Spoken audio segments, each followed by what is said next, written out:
Je vous invite à prendre l'Évangile selon Jean au chapitre 20. L'Évangile selon Jean au chapitre 20.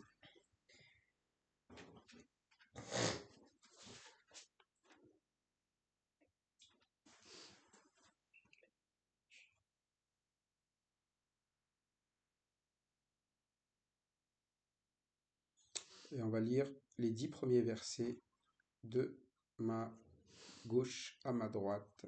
Les 10 premiers versets. Le premier jour de la semaine, Marie de Magdala se rendit au sépulcre dès le matin, comme il faisait encore obscur, et elle vit que la pierre était ôtée du sépulcre. Elle courut vers Simon-Pierre et vers l'autre disciple que Jésus aimait et leur dit, ils ont enlevé du sépulcre le Seigneur et nous ne savons où ils l'ont mis. Pierre et l'autre disciple partirent et se rendirent au tombeau. Verset 20. Ils couraient tous les deux ensemble, mais l'autre disciple courut plus vite que Pierre et arriva le premier au tombeau. Il se pencha et vit les bandelettes posées par terre. Cependant, il n'entra pas. Simon Pierre arrive après lui. Il entre dans la tombe et il regarde les bandes de tissu posées par terre. Le linge qu'on avait mis sur la tête de Jésus n'était pas avec les bandes, mais enroulé dans un endroit à part. Alors l'autre disciple qui était arrivé le premier au sépulcre entra aussi, et il vit, et il crut. En effet, il n'avait pas encore compris que d'après l'Écriture, Jésus devait ressusciter. I sa svim je odgovorio, rekao sam već, ali vi ne vjerujete, djela kojim činim u ime Oca, pokazuje tako sam. Les disciples s'en retournèrent chez eux. On est donc dans la suite de l'Évangile selon Jean.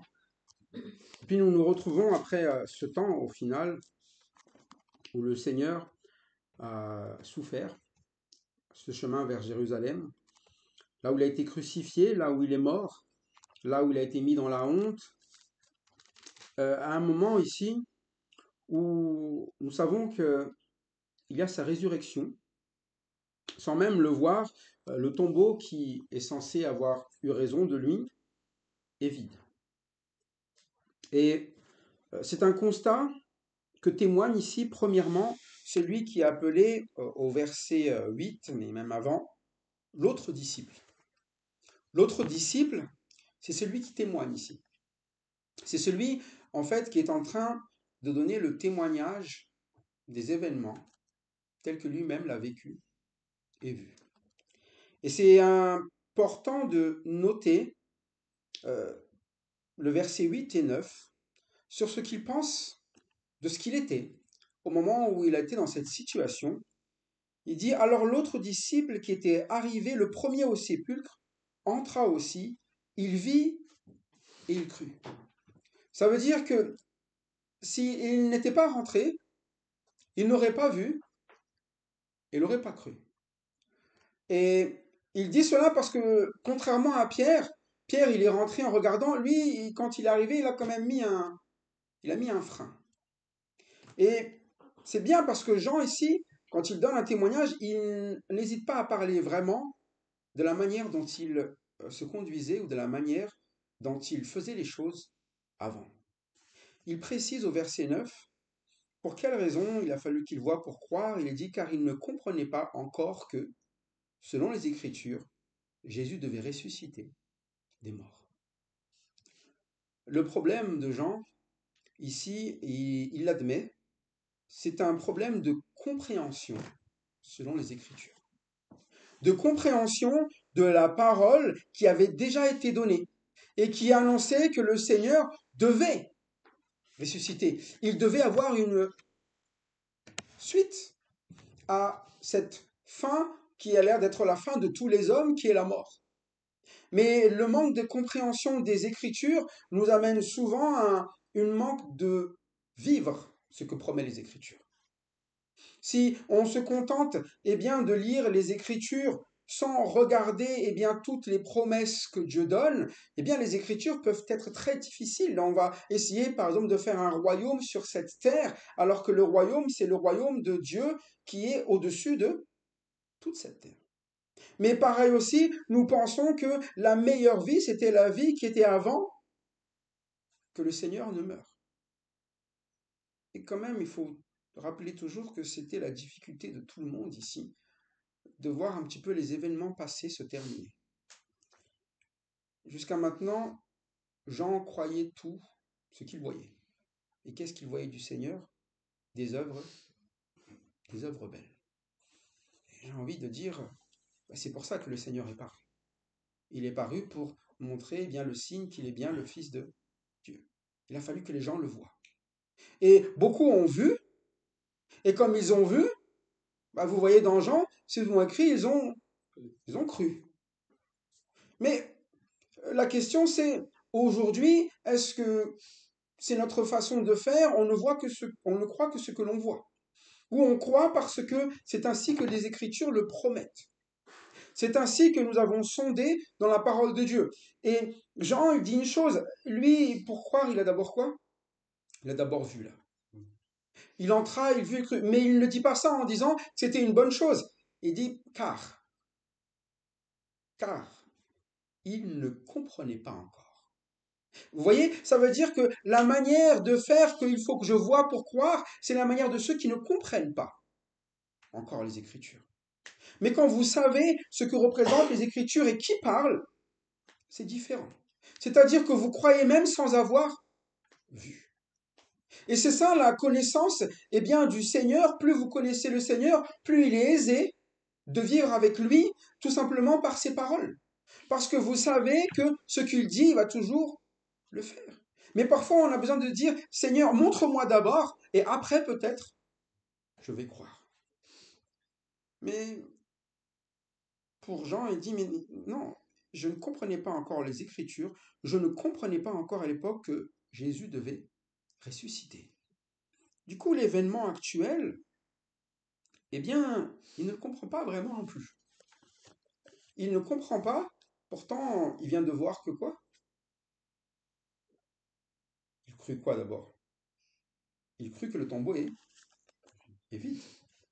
Mais il ne comprenait pas que ça venait de quoi? C'est le terme, que c'était selon les Écritures. Mais il crut simplement qu'il est sorti, mais parfois c'est si, mais pourquoi en fait il est sorti? Peut-être que vous avez beaucoup de gens qui savent que Jésus-Christ est ressuscité. Beaucoup de gens le savent. Mais est-ce qu'ils comprennent pourquoi? Est-ce que les gens le comprennent?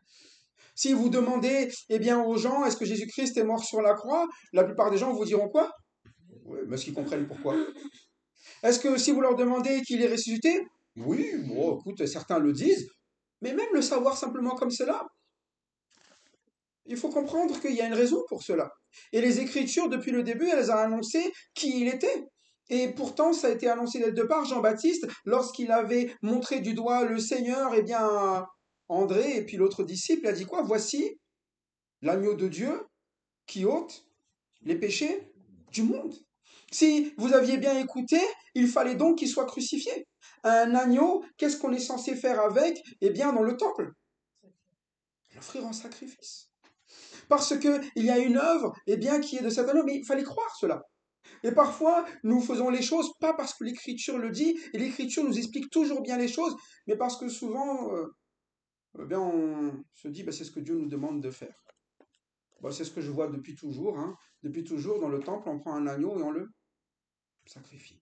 Depuis toujours, on devait attendre un Messie, donc on attend un Messie. Mais pourquoi faire? Et surtout, pourquoi faire pour moi?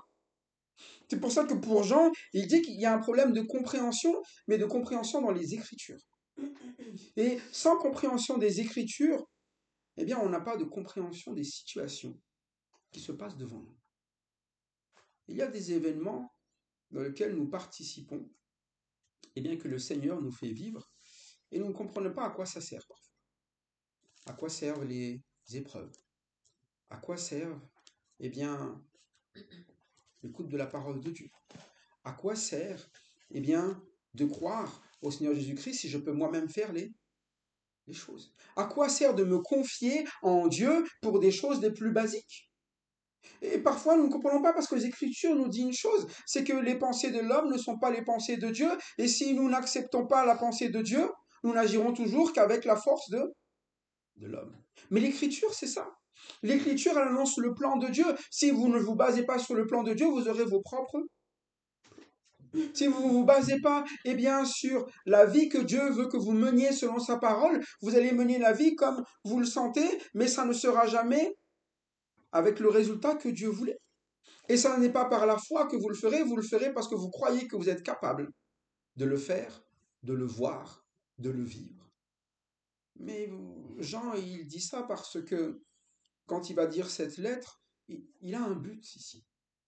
Il a un but dans cette lettre et il va l'expliquer vers la fin de cette lettre parce qu'il y a quelque chose qu'on ne comprend pas dans la résurrection. Si vous lisez le verset 31, pourquoi est-ce qu'il parle de tout ce qu'il parle? Versets 30 et 31.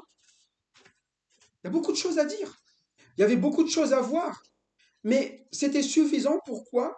Ce qu'il est en train de témoigner. Jésus a fait encore en présence de ses disciples beaucoup d'autres miracles qui ne sont pas décrits dans ce livre.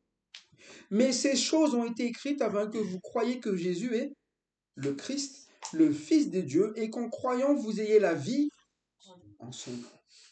C'est pour ça que l'événement ici, eh bien, c'est un événement où ça doit nous amener à comprendre quelque chose de Jésus-Christ. Pas juste, eh bien, qu'il était sur une croix et qu'il est ressuscité sans raison, c'est qu'il est le Christ, le Fils de Dieu, et que si vous croyez, vous aurez quoi? Ça a un impact sur vous. Quel est l'impact? Si vous croyez réellement en l'œuvre de sa résurrection, vous aurez la vie par son nom. Et parfois, nous sommes bien, dans des habitués au programme que Dieu nous donne et nous disons, écoute, il fallait juste le faire et pour le faire. Mais les Écritures, elles avaient déjà prévu que nous avons besoin de quoi? De sa vie. Nous avons besoin que nos cœurs soient changés, que nos vies soient conduites différemment que ce que nous faisions habituellement. Et l'œuvre de Jésus-Christ dans cette résurrection, c'est de nous rendre quand même capables de quelque chose que nous ne pouvions pas avant. Il a fallu qu'il vainque ce qui ne nous rendait pas capables. Qu'est-ce qui empêchait? Eh bien, que nous puissions mener une vie en son nom. Comme son nom, le péché. Qu'est-ce qui nous sépare de Dieu? Le bras de Dieu n'est pas trop court pour sauver, ce sont nos péchés qui séparent. Donc ici, si Jésus-Christ n'est plus dans le tombeau, il fallait comprendre qu'il y avait quoi? Une victoire sur le péché. Parce qu'il fallait que l'agneau paye pour mes péchés. Mais un agneau normalement, si ce n'est pas l'agneau de Dieu, un agneau simple, on reproduit plusieurs fois ce sacrifice parce qu'il n'ôte jamais réellement nos péchés. Mais là, c'est l'agneau de Dieu. Ça veut dire que c'est le sacrifice parfait, capable de faire parfaitement l'œuvre qu'aucun autre agneau que nous pourrions offrir puisse faire. Et c'est ça, quand vous comprenez les Écritures, le plan de Dieu était le même depuis le début. Et ce moment où il voit ce tombeau vide, il aurait dû comprendre la victoire et ça doit être un moment de quoi? De joie. Pourtant, à la conclusion, quand il voit cela, ok, il n'est plus là. Qu'est-ce qu'on fait au verset 10? Ça changeait quoi à leur quotidien? Rien, ils sont rentrés chez eux. Le tombeau est pourtant vide. Après, on se dit, il vit, il crut. On se posait la question, mais il crut quoi alors? Il crut quoi? Il a cru qu'il n'y avait plus rien dans ce tombeau, mais pourquoi? Et c'est pour ça qu'on se pose toujours la question, en quoi est-ce que vous croyez réellement? En quoi est-ce que vous croyez lorsque vous lisez ce livre de Jean, lorsque vous lisez votre parole? Est-ce que vous croyez vraiment que l'Écriture est en train d'appliquer quelque chose dans votre vie? Ou parfois vous lisez simplement les choses en disant que c'est une belle lettre, j'ai bien lu, et puis il finit, et après je repars et je ferme. Mais normalement, lorsque il y a cette lecture de la parole de Dieu, il doit y avoir dans notre vie quelque chose qui doit changer. Croire n'est pas juste de se dire que ça s'est passé. Croire, c'est de se dire qu'est-ce que cette parole va faire en moi? Qu'est-ce que le Fils de Dieu est en train de faire dans ma vie? Qu'est-ce qu'il veut que je vive? aujourd'hui. Et aujourd'hui, lorsqu'on regarde la vie de Jean, il dit, à ce moment-là, je n'avais pas compris ce que l'Écriture voulait que je vive. Il voulait que je vive quoi? La résurrection de Christ, que je le comprenne pour moi, que c'est mon jour de quoi? De victoire. Et parfois, nous repartons comme si ça n'avait rien changé. Les choses que nous avons lues dans la parole de Dieu. Mais quand vous avez des promesses que Dieu vous donne, normalement, vous devez repartir avec bien une autre attitude que l'attitude que vous aviez avant. Peut-être que parfois vous arrivez et vous vous dites, bon, mais écoute, là, je vois pas trop ce que je vais faire demain, je parcours l'avenir, je sais pas trop, je m'ennuie, tout ce que tu veux, je n'ai pas d'espérance. Sans aller jusqu'à l'espérance, c'est bien du ciel, je ne sais pas quoi vivre dans ma vie. Normalement, si vous lisez la parole de Dieu, vous devez comprendre que Dieu, il a un plan et chaque jour. Aujourd'hui, qu'est-ce que je peux vivre? Je peux vivre quoi? Eh bien, chaque chose qu'il me demande. Et qu'est-ce qu'il a dit déjà de toute façon à ses disciples? Que vous vous aimiez les uns les autres. C'est déjà la première chose. Si déjà chaque jour de notre vie, nous veillons sur ça, C'est déjà très bien. c'est déjà incroyable, hein, même. Mais parfois, nous lisons la parole et nous regardons à côté. Oui, oui, il faut s'aimer les uns les autres. C'est bien. On ferme. Et à la fin de la journée, on revérifie ce qu'on a fait dans ce sens-là, en obéissant à la parole. Oui, ne vous inquiétez de rien. Oui, oui, oui, je m'inquiète de rien. Oui, oui, oui, oui, réjouissez-vous. Oui, oui, oui, je le sais. Et on ferme, mais on ne veut pas recevoir cela pour nous. Ces écritures deviennent juste des choses où on est là en train de dire, ah oui, c'est tellement beau. Mais l'écriture, elle est faite pour être vécue. L'écriture, elle est faite pour être crue, pour être comprise. Et si on ne le comprend pas, c'est là qu'on demande, Seigneur, comment je peux me réjouir? Et on lit vraiment. C'est pour ça qu'on expose la parole de Dieu, donc on a envie de comprendre tout ce que le Seigneur nous donne de vivre, et pas juste des mots qui sont passés tout au long de l'année, et on va dire à la fin de l'année, c'est bien, on a passé du temps à lire l'évangile selon Jean, mais à la fin, qu'est-ce que j'en garde? À la fin de ce temps, qu'est-ce que je garde? Oh, ben je verrai bien. Mais quand vous savez, le moment où on voit, c'est jamais le moment où le Seigneur il dit c'est bien. Hein, quand Thomas a dit montre-moi que je vois, il va lui dire quand même le Seigneur heureux ceux qui ont cru sans voir. Parce que toi tu crois qu'à chaque fois qu'on te montre les choses, il faut toujours te montrer, te montrer, te montrer. Donc au final, tant que tu vois pas, tu es malheureux. Hein. Tant que tu vois pas, en attendant, tu es triste. Et en attendant, c'était un peu cela. Bon, la résurrection du Seigneur, est-ce que vous savez depuis combien de temps il l'annonce? Oui, et puis même quand il était avec les disciples, il leur a pas dit. Il leur a donné tout le programme. Il faut que j'aille à Jérusalem, que je sois livré, que je meure, et le troisième jour, tout le programme était donné plusieurs fois d'affilée. Mais ils ne le comprenaient pas. Parce que, eh bien, oui, oui, oui, c'est bien, c'est bien. Oui, parfois c'est ça, nous écoutons la parole et c'est oui, oui, oui, oui, oui. Mais du coup, nous ratons ce que la parole voulait nous amener à vivre. Pendant ce moment de détresse, ils auraient plutôt dû vivre quoi? Non pas dans la tristesse, mais dans une espérance. Et parfois, nous vivons comme ça dans le monde. Nous sommes accablés chaque jour parce que, au lieu de regarder les Écritures sur ce qui nous appelle à vivre, eh bien, nous avons oublié qu'est-ce que le Seigneur voulait et nous sommes là, chaque chose que nous voyons devient un calvaire. Parce que nous nous disons, mais pourquoi le Seigneur me fait vivre ça? Pourquoi je dois traverser ça? Pourquoi je n'ai pas ce que je veux? Et nous voyons après l'attitude que nous avons. Nous sommes avec une attitude parfois dure, nous sommes parfois avec une attitude parfois, eh bien, vous savez, quand vous êtes triste, on ne peut plus vraiment vous parler, hein. Quand vous êtes triste, tout paraît, comment on appelle ça, mauvais à côté de vous, hein, c'est amer. Hein. C'est dommage. Ça veut dire que vous avez une espérance, mais en attendant, vous vivez comme si vous n'aviez rien après. Mais c'est ça l'avantage de voir les Écritures. Les Écritures, ils vous donnent déjà le programme. Hein. Vous savez déjà ce que vous allez vivre. Et qu'est-ce qu'il avait indiqué depuis le chapitre 14, que votre cœur ne se trouble? Leur avait dit, hein. Il leur avait dit clairement les choses. Mais après, il se retrouve le cœur comment? Troublé. Je comprends pas, qu'est-ce qui se passe? Il leur a dit, je vous prépare une place au ciel. C'est déjà prévu. Le reste, laissez faire le Seigneur. Faites confiance au Seigneur dans ce qu'il a à faire. Ce qu'il fait, ce qu'il dit, il le fait toujours. Mais nous voulons voir. Tu es sûr que tu vas le faire? Montre-moi d'abord. Mais en attendant le montre-moi d'abord, aïe. Et à chaque fois, les mêmes soucis, les mêmes troubles, les mêmes problèmes, mais à cause d'une seule chose. Ne pas comprendre ce qui est écrit. Ne pas s'arrêter sur ce qui est écrit.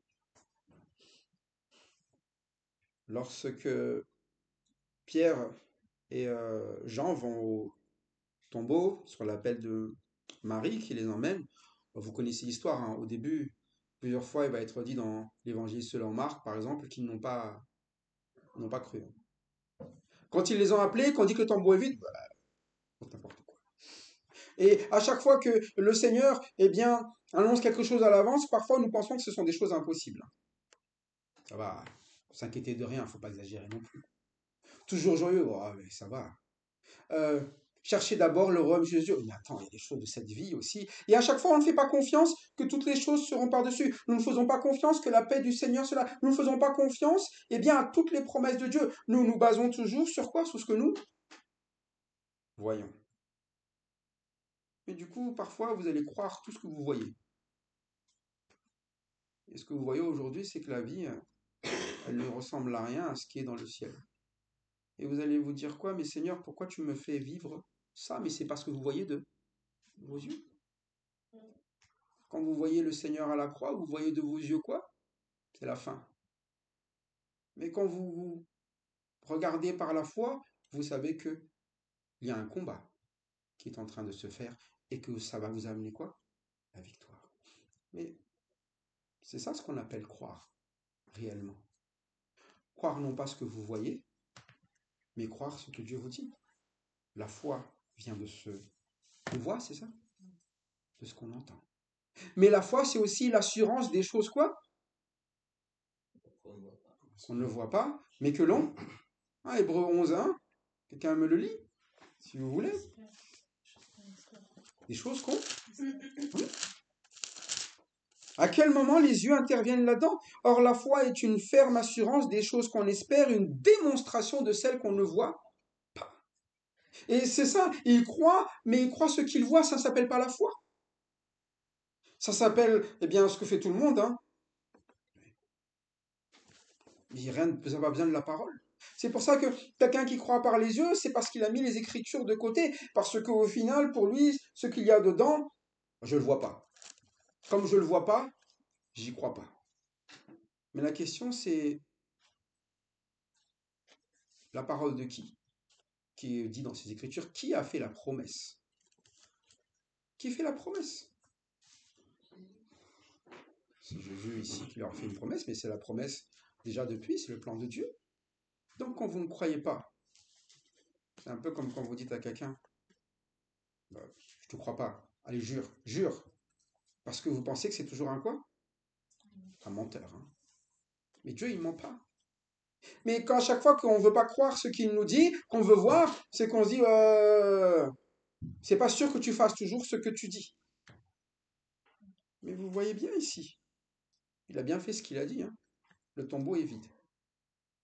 Mais là encore, je n'ai pas compris de leur part. À se demander, mais qu'est-ce qu'il faut pour qu'ils croient? Vous le savez, hein, même quand ils vont le voir, est-ce que c'était suffisant? Non plus. Hein. À chaque fois que vous voulez chercher du regard, quelque chose pour savoir si c'est vrai, ça ne suffira jamais. C'était le problème avec les miracles, et c'est pour ça qu'il a dit, il y a encore eu plein de miracles, parce qu'avec tous ces miracles, tout le monde aurait dû quoi? Mais les yeux ne sont jamais suffisants pour croire. Ce qu'il faut, c'est croire dans ce que Dieu dit. Et les miracles, Dieu en a fait devant tout le monde. Ça n'a pas empêché tout le monde de quoi arriver à la fin? De lui dire quoi? Ah, tu es effectivement celui qui doit régner sur nous. C'est ça à la fin? Crucifie-le. On ne veut pas de ça. C'est pour ça le problème, c'est que si vous comptez sur ce que vous verrez, nous serons toujours pareils. Nous ferons des choses qui seront même parfois opposées à ce que Dieu voulait que l'on vive. Mais c'est nos yeux. Et nous pensons que nos yeux montrent la réalité plus que la parole de Dieu. Et vous savez, même d'un point de vue physique, les yeux trompent. Hein. Des illusions optiques, C'est très facile, hein. Il suffit de jeux d'ombre, et vous croyez que il suffit, eh bien, de plans de vue, et vous croyez que il suffit, eh bien, de perspective, et vous croyez que les yeux, c'est quelque chose qu'il y a de plus facile à tromper. Et vous voulez croire quelque chose qui n'est même pas capable de voir clairement, parfois aussi. Je mets des lunettes. Ça veut bien dire que les yeux, c'est pas toujours efficace. Mais la parole de Dieu, c'est la vue de Dieu, c'est-à-dire Dieu, il voit des choses que vous ne verrez jamais de votre point de vue. Est-ce que s'il fallait imaginer dans le plan de l'homme le salut, quelqu'un aurait pensé qu'il fallait qu'il y ait une résurrection et que Dieu vienne sur terre? C'est inconcevable même pour les hommes. Mais c'est le point de vue de Dieu. Parce qu'il connaît exactement ce qui se passe devant, ce qu'il y avait derrière, il sait exactement ce qu'il faut. Et nous, on voit avec notre angle. Vous voyez, on voit d'où? On voit de là. Si on regarde ce que voit Bernard et ce que moi je vois, on ne voit pas la même chose. Et on va se dire, eh bien, de quel côté est cette bouteille? Bernard, il va dire que cette bouteille est quel côté? Moi, je dis qu'il est à gauche. Qui a raison? Tous les deux. Mais moi, je ne suis pas d'accord, non? Il est à gauche. Tu as passé de temps. Mais le point de vue où c'est exactement, ces choses sont placées, qu'est-ce qui se passe? C'est le point de vue de Dieu. C'est pour ça que nous avons besoin que Dieu nous indique où nous sommes et pourquoi nous y sommes. Et ici, si Jean il est là, c'est pour être un quoi? Un témoin de l'œuvre de Dieu. Un témoin que Dieu fait toujours ce qu'il dit. C'est pour ça qu'il n'hésite pas à faire une chose. Quand il parle de lui, il ne dit pas je savais, hein. Je savais, mais bon, il est honnête. J'étais vraiment comment? À côté de la plaque. Et c'est ça un témoignage. C'est quelqu'un qui accepte eh bien la pensée de Dieu et se repent en disant je me suis trompé. Je pensais qu'il fallait voir pourquoi, et même quand j'ai vu, j'ai pas cru. Pourtant, il me l'avait dit. Je n'avais pas compris les Écritures. Et maintenant que j'ai compris, je ne suis pas en train de cacher en essayant de faire comme si de rien n'était. Non. Ces choses sont écrites pour que l'on croie. Ça veut dire que il faut que je montre aux gens que moi aussi, j'ai eu besoin de croire. Hein. Je ne suis pas meilleur que les autres. Hein. Moi aussi, je ne comprends pas. De sorte que parfois, ça nous arrive lorsque nous ne comprenons pas, que nous disons simplement, peut-être que j'ai quelque chose à sonder là pour moi. Et pas juste, je me dis, c'est trop tard, j'ai pas compris, ou que je me dis, il faut que je voie pour comprendre. Non.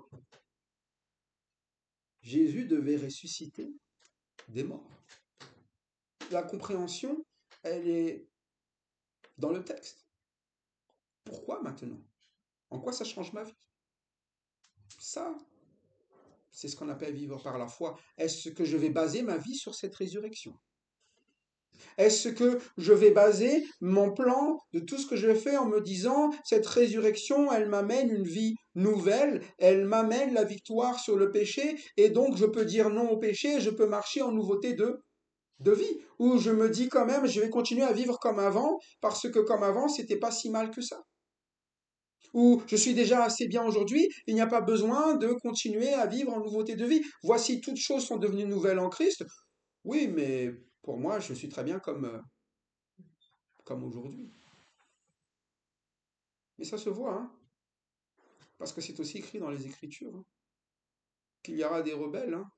Mais qu'est-ce qui se passe quand on est rebelle? Eh bien, on s'oppose à... Bon, si vous vous opposez à Dieu, est-ce que ça empêchera le plan de Dieu? Par contre, vous n'y participerez pas. Ou alors, vous allez vivre le contraire de ce que Dieu voulait. C'est tout ce que vous gagnez. C'est tout ce que l'on gagne, eh bien, à attendre des choses comme si Dieu était quelqu'un qui ne nous parlait pas. On va juste dire, je vais faire les choses par moi-même et on y gagnera la même chose que tout le monde sans le Seigneur. C'est une vie quoi? Qui n'est pas sous la main de Dieu. Est-ce qu'il dira à Pierre, attention, hein, il y a un lion qui rôde, hein, il rugit, hein, il attend qu'il va dévorer. Hein.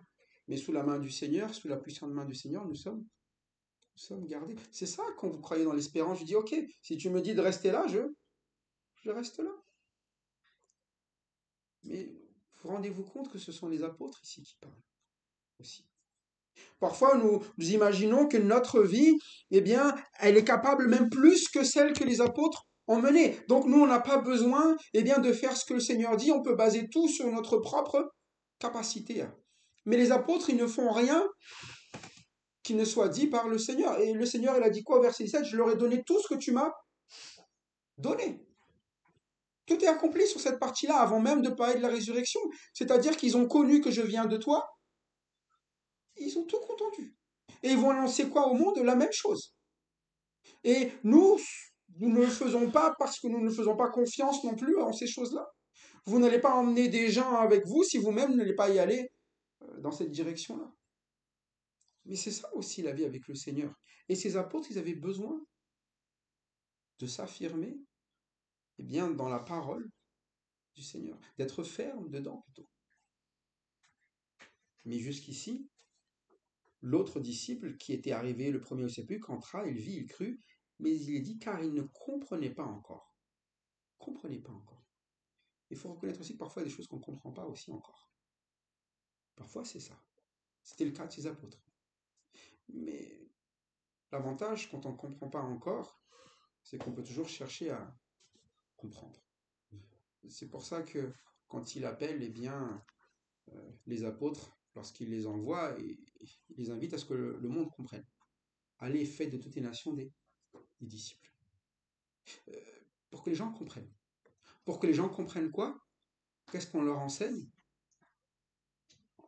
En les baptisant et en les enseignant tout ce que je vous ai prescrit.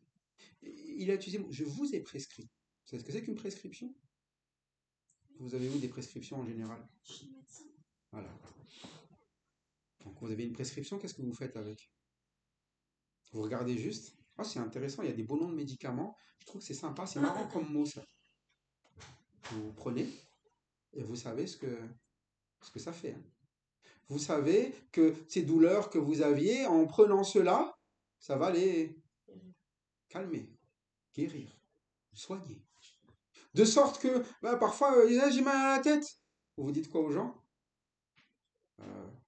Si c'est quelque chose de classique, prends un Doliprane. Vous avez tout ce que fait un Doliprane. On vous a prescrit ça, ça marche, vous le donnez. Maintenant, si c'est plus complet, va voir le médecin, et le médecin va te dire exactement. Mais c'est pour ça qu'il dit, leur enseignant tout ce que je vous ai prescrit. Ça veut dire que moi, je vous ai déjà donné tout ce qu'il y a à vivre et à faire pour vivre la vie. Maintenant, faites la même chose avec les autres. Mais ils ne pouvaient pas le faire tant qu'ils ne comprenaient pas. Si vous ne comprenez pas et que vous commencez à dire des choses, qu'est-ce qui va se passer? Vous ne savez pas à quoi sert eh bien, le Doliprane et comment ça se prend, comment ça se prescrit. Écoute, prends 10 Doliprane, ça devrait calmer le truc. Hein. Ah ouais, c'est clair. Ah ouais, hein. 10 Doliprane, tu prends. Hein. Mais parfois, nous sommes comme cela, nous agissons sans prescription. Et après, nous disons, je comprends pas. Je comprends pas, je suis allé à l'hôpital, mais pourtant j'ai... Mais il y a une prescription. Il y a ce que le Seigneur nous donne de vivre, et si vous ne comprenez pas, bien d'abord poser la question. Et le minimum, quand on ne comprend pas avec le Seigneur, c'est de lui demander. Et comment est-ce qu'on demande? On prie, hein. On prie. C'est ce qu'ils faisaient toujours quand le Seigneur était là. Hein. Ils avaient toujours la possibilité de demander. Mais aujourd'hui, on a encore cette possibilité. Non? Prier. Et parfois, je ne comprends pas, Seigneur. Dis-moi, mais priez, écoutez, priez, écoutez, les deux vont ensemble. Hein. Dans la vie de disciples, ils persévéraient dans quoi? Dans l'enseignement des apôtres, dans la prière, la communion fraternelle, la fraction du pain. Ça fait partie de la vie habituelle. Mais vous avez bien notre enseigné, comme vous avez besoin de prier, de le partager avec les autres pour ne pas se tenir à l'écart, mais aussi de quoi? De rappeler l'œuvre du Seigneur qui permet tout cela. C'est la vie complète. Mais si on ne comprend pas cela, eh bien ça s'appelle une liturgie. Vous savez que c'est qu'une liturgie? On le fait parce que c'est écrit qu'il faut le faire quelque part. Mais vous ne comprenez même plus pourquoi vous le faites. Est-ce que vous pensez que toutes les églises comprennent pourquoi est-ce qu'on fait ça? Moi, j'ai grandi dans une église à Madagascar et Fomu, je ne savais même pas pourquoi on faisait le trois quarts des choses qu'on faisait là-dedans. Je ne savais pas pourquoi ils étaient habillés comme ça, je ne savais pas pourquoi on partageait cette coupe de vin, je ne savais pas pourquoi ça avait ce pain, je ne savais pas pourquoi... je ne comprends pas. Mais tout le monde le fait, alors je le fais. Hein. Jusqu'au jour où quoi, bah, arrivé en France, plus personne ne le fait, donc je ne plus non plus, je ne voyais pas l'intérêt. Mais c'est la même chose. À un moment donné, si vous ne comprenez pas les Écritures, vous allez dire, bon, ben, au final, je ne suis plus ici, je suis à part. Oh, autant la fermer. Hein. Et c'est ce qui arrive parfois quand on arrive chez nous, quand on ne comprend plus, autant la fermer. C'est pour ça qu'il y avait ces apôtres qui étaient là pour faire des disciples. Comprenez ce qui est écrit. Et c'est ce que nous voulons faire, eh bien, à chaque fois que nous avons ces Écritures, comprendre. Pourquoi? Pour croire, pour vivre la vie du Seigneur, vivre la vie du Seigneur. Pourquoi? Pour pouvoir aussi l'expliquer aux autres ce que c'est. Mais ça demande déjà de croire en autre chose que ce qu'on voit, mais de croire simplement dans la parole qui nous a été adressée par le Seigneur, même si tout ce que nous dit le Seigneur n'est pas facile à comprendre. S'il fallait expliquer ce que c'est que la résurrection, techniquement, et j'ai pas besoin de savoir techniquement, je fais confiance en celui qui fait, et celui qui promet. Si vous me demandez exactement à quoi ressemble le ciel, tout ce que je peux vous dire, c'est que c'est inégalable par rapport à tout ce que nous savons aujourd'hui, et qu'on vivra quelque chose qu'on appelle la félicité, si on parle d'un point de vue général, on vivra une vie qui est une vie dans la paix, dans l'amour, dans la joie, la vie du Seigneur. Mais si on vit cette vie, eh bien, au ciel, et qu'elle nous est déjà débutée ici, commençons à la vivre maintenant, si nous la trouvons si belle. Si nous ne croyons pas qu'elle existe, nous allons essayer d'avoir notre belle vie à notre façon aussi. Ici, ce que nous voyons. Tout ce que je vois, c'est que mon repos aujourd'hui, c'est de partir en vacances et de me plaire, mais mon repos dans le Seigneur, on verra ça plus tard. Hein. Je ne sais pas ce que c'est. Mais il y a un véritable repos dans le Seigneur. Et ici, Jean, en fait, il est là juste pour nous rappeler une chose. Ce n'est pas parce qu'on a suivi, eh bien, à côté toute la vie, qu'on a écouté, eh bien, les Écritures qu'on comprend. Les Écritures, on le comprend quand quoi? Quand ces paroles, eh bien, on sait que ce sont celles qui nous amènent à croire que le Fils de Dieu nous donne sa vie et que sa vie est en nous. Et c'est cette vie-là qui est à vivre, sur laquelle nous basons. J'espère qu'aujourd'hui, chacun peut se dire, mais ma vie, j'ai décidé de la baser par la foi dans les Écritures. Et les Écritures disent quoi? Que c'est ça l'Évangile. Que le Seigneur Jésus-Christ devait mourir pour nos péchés. Mais qu'au 3e jour, il devait aussi quoi? Ressusciter. Mais ce n'est pas juste une récitation. C'est l'Évangile, c'est votre bonne nouvelle, c'est notre bonne nouvelle. Ça veut dire que chacun aujourd'hui, on peut se dire, j'ai basé ma vie sur ça. J'ai basé ma vie sur ces mots, sur ces paroles, de sorte qu'aujourd'hui, je ne suis prisonnier de ni le péché, ni de ce monde. J'ai la liberté en Jésus-Christ. Et je sais déjà mon avenir. Je sais qu'une place m'est préparée. Alors ce que je vois aujourd'hui, ce n'est que illusoire. Ce n'est que éphémère. Et si ça disparaît, moi je ne disparaîtrai pas. Parce que le Seigneur a déjà promis une place pour moi dans l'éternité. J'espère que cette éternité est vraie et reconnue pour chacun. Et à Dieu la gloire pour l'œuvre qu'il a fait, qu'il nous a donnée. Amen.